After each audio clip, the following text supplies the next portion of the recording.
शेतकरी की, सहकारिता की पूरे देश में परिपाटी है, वो महाराष्ट्र से शुरू हुई। डीएनटी समाज की योजनाएं, घुमंतु समाज उसकी योजनाएं हैं, शिक्षा की कई योजनाएं थी। यहाँ तक कि कोरोना के दौरान स्वास्थ्य की कैसे योजना बन सके, ये सब नीतियां महाराष्ट्र से बनी। इसलिए हम सब लोग महाराष्ट्र को थोड़ा सम्मान से देखते हैं। मैं ये नहीं कह रहा हूं कि महाराष्ट्र के नेताओं में निकम्मे नहीं थे या कि भ्रष्टाचार नहीं था, वो सब था, लेकिन बाकी सब राज्यों की तुलना में थोड़ा बेहतर दिखाई देता है। हम जैसे लोग जो बाहर से आए थे, समाजवादी आंदोलन के साथी थे, उन्हें लगता था कि महाराष्ट्र के समाजवादी व्यवस्थित रूप से काम करते हैं। यहाँ के सार्वजनिक जीवन के हर फंक्शन में कुछ ना कुछ सुंदर एस्थेटिक आर्टिस्टिक टच होता है। देश की राजनीति में एक महाराष्ट्र मॉडल था, लेकिन पिछले 2.5 साल से एक दूसरा महाराष्ट्र मॉडल बना। वो मॉडल क्या है? राजनैतिक डकैती का मॉडल। खुल्लम खुल्ला दिन दहाड़े सरकार को तोड़ो, पार्टी को तोड़ो, नेता को तोड़ो, सरकार बदलो।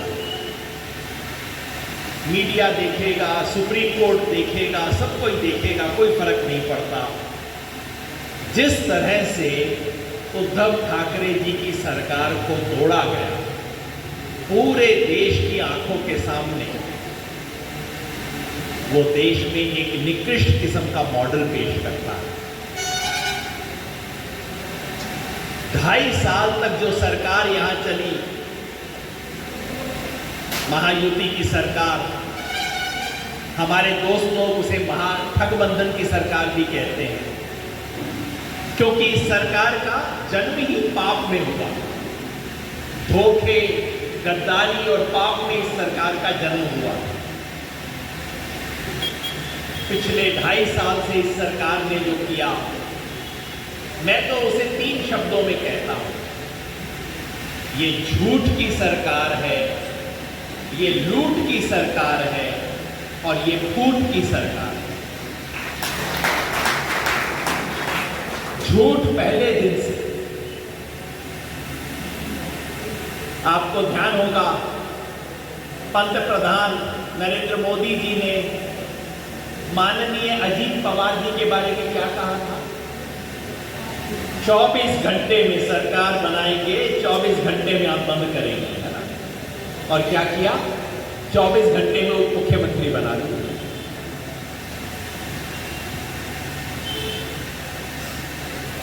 सरकार शुरू ऊपर से नीचे तक झूठ में लिप्त है। मैं कहता हूं, इस देश ने सब तरह के पंत प्रधान देखे हैं, अच्छे देखे, बुरे भी देखे। ईमानदार पंत प्रधान थे, बेईमान भी थे, काम करने वाले थे, निकम्मे भी थे, लेकिन ऐसा झूठा पंत प्रधान इस देश में 75 साल में कभी नहीं हुआ।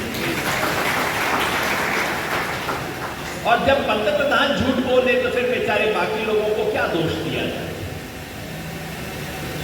कल देवेंद्र फडणवीस जी बोले भारत जोड़ो अभियान के बारे में, बोले नक्सली लोग हैं, बच के रहना इससे। मुझे बड़ी हंसी भी आई और खुशी भी हुई। हंसी इस बात के लिए आई कि जो कि मैंने आपको कहा, मेरे मन में छवि है कि महाराष्ट्र के नेता थोड़ा सा पढ़े लिखे होते हैं।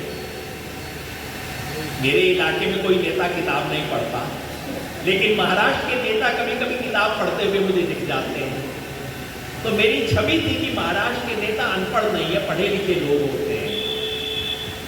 और राजनीति की जिसे ABCD भी आती है, वो जानता है कि गांधीवादी कौन है और नक्सली कौन है।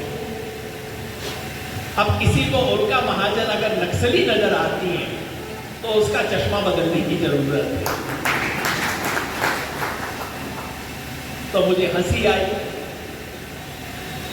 मुझे खुशी भी हुई, क्योंकि जब मैं महाराष्ट्र आ रहा था तो हमेशा की तरह मन में दुविधा रहती है, क्या हम पर्याप्त काम कर रहे हैं, क्या हम अच्छा काम कर रहे हैं, क्या भारत जोड़ो अभियान और अच्छा काम नहीं कर सकता, कुछ हम में कमी होगी, क्या कर सकते हैं। लेकिन जब मैंने देवेंद्र फडणवीस का बयान सुना तो मुझे लगा हम जरूर अच्छा काम कर रहे हैं। तो जैसा मैंने कहा, इनके झूठ के लिए मैं उन्हें दोष नहीं देता। कल देवेंद्र फडणवीस पूछ रहे थे कि राहुल गांधी लाल रंग का संविधान क्यों दिखाते हैं देश को, जरूर कुछ इशारा है। पिछले 24 घंटे में तस्वीर आ गई कि नरेंद्र मोदी जी ने वही लाल रंग वाला संविधान राष्ट्रपति कोविंद को भेंट किया था। झूठ का कोई सीमा नहीं, कुछ भी बोल